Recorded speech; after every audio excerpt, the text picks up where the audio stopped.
My name is Grant Williams, and I'm one of the chefs here at Street Rotary. We do a lot of fusion-style cuisine, a lot of mixing with Japanese and local-style flavors.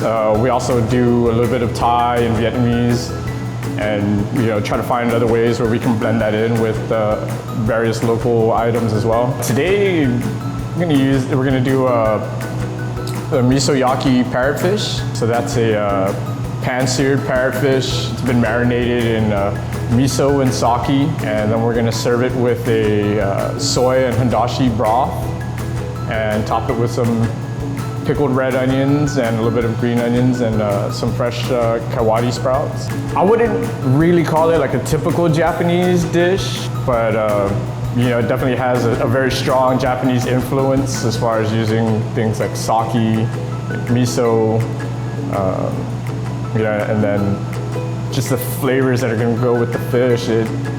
All those different ingredients that are Japanese in nature. Definitely has a very strong Japanese influence to it. This is the miso paste that we're going to use as part of the marinade for the parrotfish, as well as the mirin, which is a sweet cooking rice wine. And of course sake, the alcohol in there, it's going to help with the caramelization, as well as bringing out some of the flavor of the fish, and as well as with the mirin. It has that sweet taste to it, so the sugars in that are also going to help to enhance that flavor of the fish when we cook it. Together though, the flavors that they bring out are really awesome.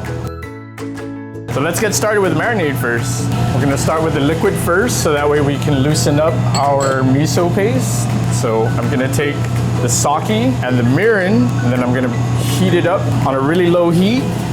Because there's alcohol in there, you don't want to start it off on high heat, or else it'll flare up on you.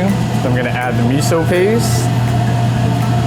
Now that our miso paste and sake mixture is dissolved, I'm going to add in the sugar. Or while we wait for the marinade to come to a simmer, we're going to start off with our broth. First, I'm going to heat up the water, then the Hondashi flakes. We're going to add just a little bit of soy sauce to this. While we're waiting for that, I guess we can go ahead and start cutting up some of our green onions that we're going to use for our garnish. Now that we have our marinade all nicely dissolved, here we're going to take a nice 6-ounce piece of parrotfish and let it marinate in our mixture here. Ideally, you want to give it a good 24 hours to soak in the marinade, but if you're working on a short time limit, you want something kind of quick, 2 hours is good enough to get a good flavor out of it.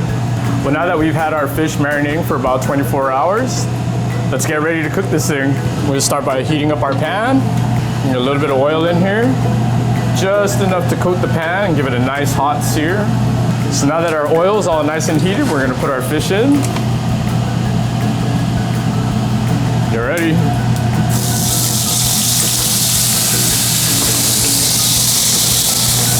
Please be careful if you have a gas stove. This could flare up while you're cooking it. Please be very careful. Okay, and now we're going to put it in the oven to finish it. Set your oven temperature to 350 degrees, and we'll go ahead and put the fish in there until it's about cooked to your desired doneness.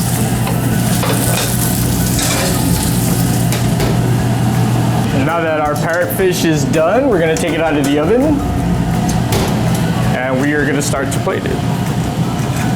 I like to start by putting the parrotfish on first, then putting on our soy Hondashi broth. Now we're going to top it with a little bit of pickled red onions, some green onions, our fresh kawadi sprouts, and last but not least, a little bit of toasted sesame seeds. And that's our dish.